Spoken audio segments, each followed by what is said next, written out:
आज हम कक्षा 8 की गणित का प्रश्नावली 4.2 का प्रश्न क्रमांक 1 का तीसरा भाग हल करेंगे। इस अध्याय का नाम है प्रायोगिक ज्यामिति। तो प्रश्न इस प्रकार से है, समचतुर्भुज BEND जिसमें BN बराबर 5.6 सेंटीमीटर, DE बराबर 6.5 सेंटीमीटर है। तो देखिए इसके लिए हम सबसे पहले रफ डायग्राम बनाएंगे, सिंपल जैसा हम बनाते हैं। ये है BEND। अब इसमें हमें मान दिया है BN का, आप नाम इनके बिल्कुल क्रम से डालेंगे तो आपको पता चल जाएगा कि विकर्ण का मान दिया है या भुजा का। तो इसमें हम विकर्ण का मान दिया है BN और दूसरा विकर्ण दिया है DE। तो अब हम सबसे पहले ये जो दो हमें भुजाएं दी हैं इनके बेस पे हम चतुर्भुज बनाते हैं। तो इसके लिए हम एक और रफ डायग्राम बनाएंगे। क्यों बनाएंगे? क्योंकि यदि हम इसी को ऐसा कर दें, ये BN दिया है हमें और DE दिया है, तो जो हमारा फेयर डायग्राम है, पक्का चित्र, वो इस तरह से बनेगा। तो इसके लिए हम पहले से एक और कच्चा चित्र तैयार कर लेते हैं। ये कुछ इस तरह से होगा। अब देखिए समचतुर्भुज है तो इसकी भुजाएं तो पूरी समान रहेंगी और भुजाओं के साथ साथ इसकी जो ये विकर्ण होते हैं एक दूसरे को लंब समद्विभाजित करते हैं। ये समचतुर्भुज की विशेषता होती है। आप लोगों को ये पता होगा कि इसके जो विकर्ण हैं परस्पर लंब समद्विभाजित होते हैं और भुजाएं चारों भुजाएं समान होती हैं। अब ये रफ डायग्राम में अभी हमारी बराबर भुजाएं तो नहीं बनी है, पर हमने प्रयास किया है बराबर बनाने का।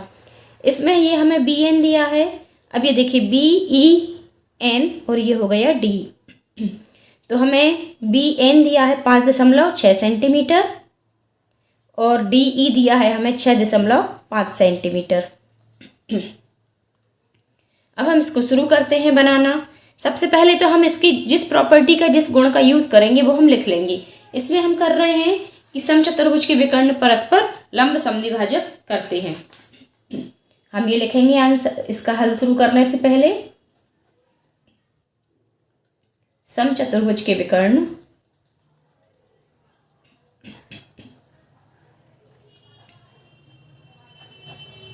परस्पर लंब समद्विभाजित करते हैं।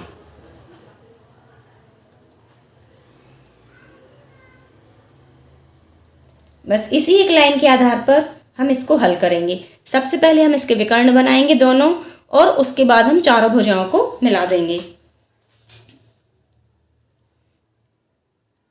सबसे पहले हम इसमें एक रेखा खींचेंगे 5.6 सेंटीमीटर की। ये हमने बना ली 5.6 सेंटीमीटर की एक लाइन।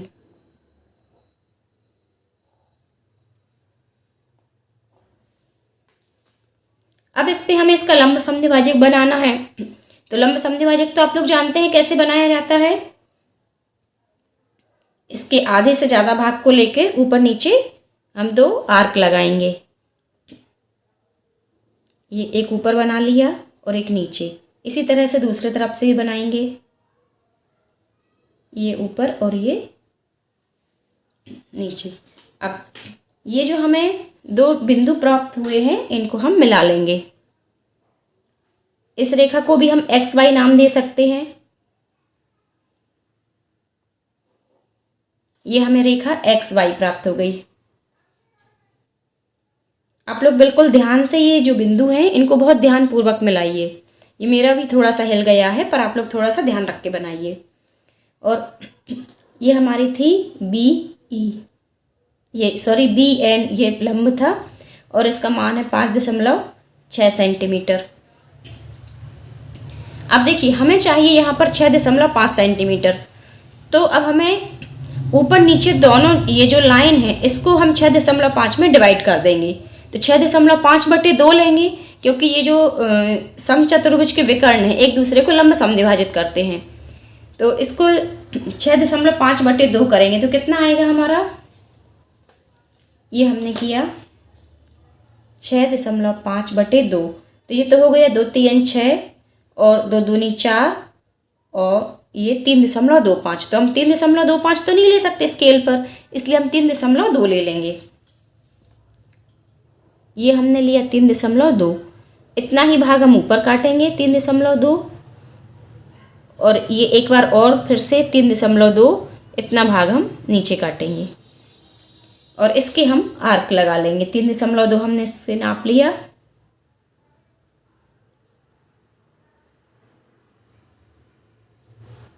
ये एक आर्क हमने ऊपर लगा दिया और एक आर्क हमने नीचे लगा दिया। अब ये जो हमें बिंदु प्राप्त हुए हैं इनको हम नाम दे देंगे, ये बी ई, यहाँ नीचे हमें ई प्राप्त होगा, यहाँ पे एन, और ये वाला बिंदु इसको हम डी नाम दे देंगे। ये देखिए रफ चित्र का बी है और यहाँ पर ये फेयर डायग्राम का डी है। अब इनको हम मिला देंगे।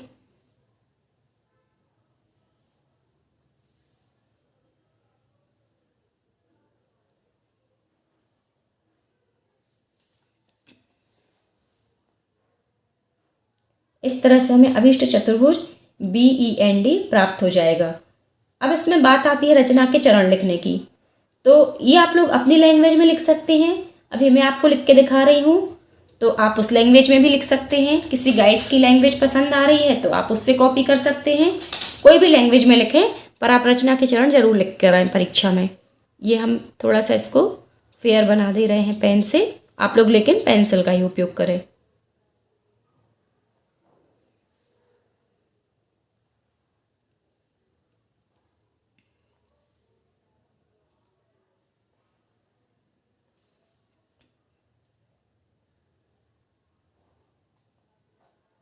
आप लोगों को एग्ज़ाम में पूरा काम पेंसिल से और बिल्कुल पूरी साफ़ सफाई से करना है। कहीं कुछ भी गलत होता है आप उसको अच्छी नॉन डस्ट वाली इरेज़र ले जाइए, उससे साफ़ कीजिए और बढ़िया बनाइए बिल्कुल साफ़ सुथरा चित्र। ये हमारा बन गया अभिष्ट चतुर्भुज BEND, और ये जो इंटरसेक्ट पॉइंट था ये कटन बिंदु, इसको हम नाम दे देंगे O। और ये वाली रेखा है XY, ये जो समद्विभाजक वाली रेखा थी ये XY थी, और ये चतुर्भुज का नाम हमने दे दिया BEN, और ये है D पॉइंट। ये देखिए ये B रफ डायग्राम का है और ये D हमारा फेयर डायग्राम का है। तो इसमें आप कंफ्यूज नहीं होइए, ये हमने इसको डिवाइड कर दिया है रेखा के द्वारा। अब यहाँ पर हम रचना के चरण लिखेंगे। तो सबसे पहले तो आएगा जो जो काम हमने किया है बस हम वो लिखते जाएंगे। सबसे पहले तो हमने ये रेखाखंड खींचा था 5.6 सेंटीमीटर, और ये वाले का नाप आया था हमारा 6.5 सेंटीमीटर। ये पूरे का नाप है।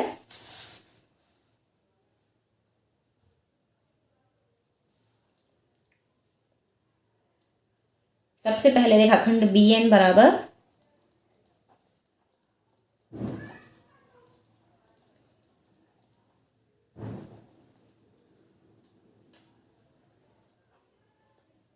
5.6 सेंटीमीटर खींचा। ये यहाँ पर पॉइंट लगा हुआ है। उसके बाद हमने क्या किया, BN का लंब समद्विभाजक XY खींचा। नंबर 2, BN का लंब समद्विभाजक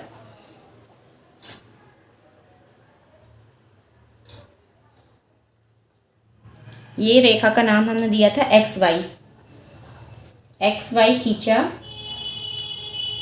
अब ये जो XY है ये BN को बिंदु O पर प्रतिच्छेद करता है।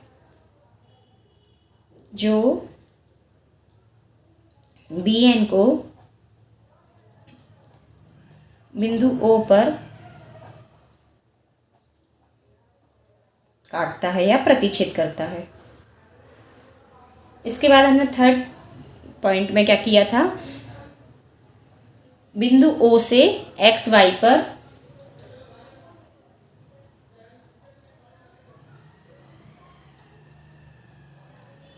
ये हमने क्या किया था 6.5/2 करके ऊपर नीचे हमने चाप लगाए थे।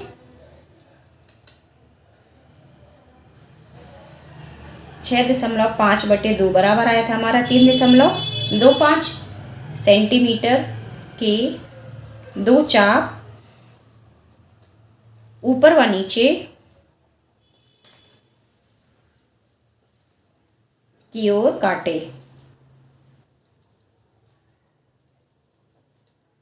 जो XY को बिंदु D व E पर प्रतिच्छेद करते हैं।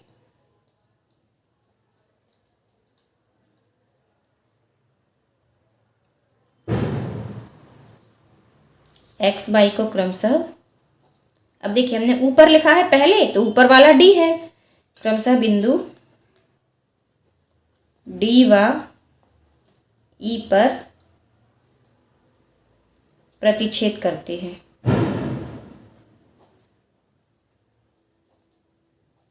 ये हो गया। अब इसके बाद हमने क्या किया था, बिंदु डी, ये जो है डी और ई को हमने किस किस से मिलाया, बी से और एन से। नंबर चौथा पॉइंट है, बिंदु डी व ई को क्रमशः बिंदु, देखिए ई को भी हमने बी और एन से मिलाया है और डी को भी हमने बी और एन से मिलाया है, तो क्रमशः बिंदु बी व एन से मिलाया। ये हमने मिला दिए।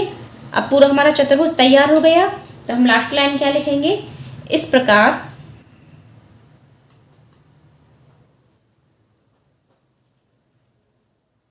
हमें अभीष्ट चतुर्भुज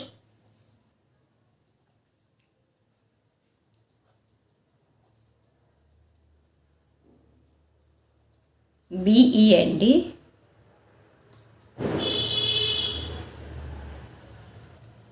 यहाँ पर हम नीचे लिख रहे हैं BEND प्राप्त हुआ।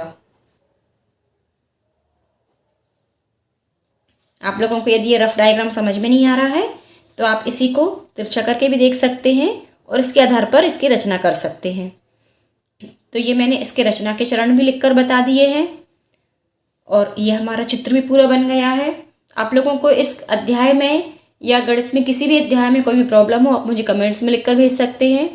उम्मीद करती हूँ ये प्रश्न आपको समझ में आ गया होगा। ये प्रस्तुति 10 फिंगर चैनल की ओर से थी। देखने के लिए धन्यवाद।